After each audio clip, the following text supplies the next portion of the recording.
Hi hello ఎలా ఉన్నారు? అందరు బాగున్నారా? కొన్ని రోజులు అయింది గ్యాప్. రీసెంట్గా మనకి ఒక విషయం తెలుస్తుంది, కనిపిస్తుంది. నిన్న జంజీ కిడ్స్ మమ్మల్ని ఎవడు ఏం పేకలేడు అనుకున్న కేంద్రాన్ని తల దించేలా చేశారు. మీరు కూడా కేవలం మా కోసం పనిచేసే పని వాళ్ళు మాత్రమే. ఇది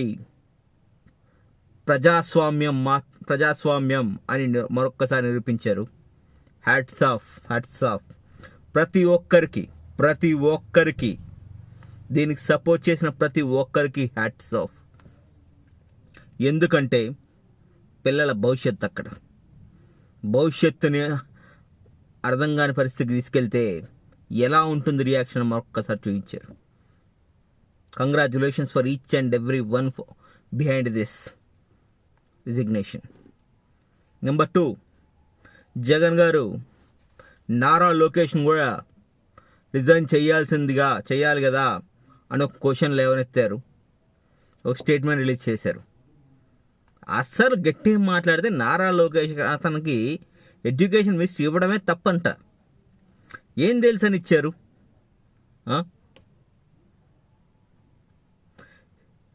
జగన్ కట్టిన స్కూళ్ళ తర్వాత ఎన్ని స్కూళ్ళు కట్టారు లాస్ట్ 2 yearsలో?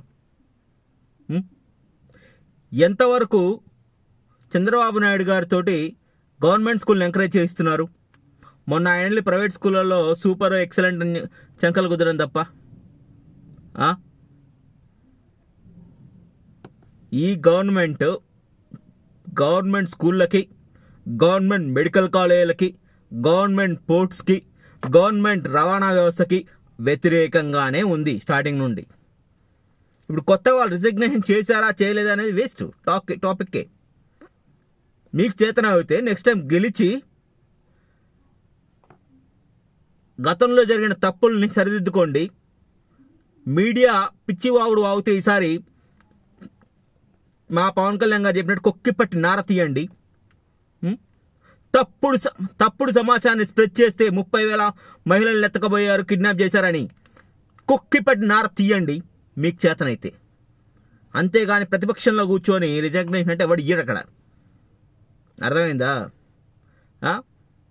మీరు అప్పుడు వైజాగ్లో ఆ కొండ మీద గవర్నమెంట్ సంబంధించిన ఒక బిల్డింగ్ కడుతుంటే పిచ్చి కుక్కలా మురిగారు అందరూ. మరి ఈరోజు పంచదార కొండల్ని కొట్టేస్తుంటే ఒక్కడు మాట్లాడలే. విజయవాడలో కొండలు కొట్టేస్తుంటే ఒక్కడు మాట్లాడే. ఎందుకంటే వాళ్ళు కేవలం ప్రజల కోసం కాదు, టీడీపీ ఊడిగం చేసే వాళ్ళు మాత్రమే.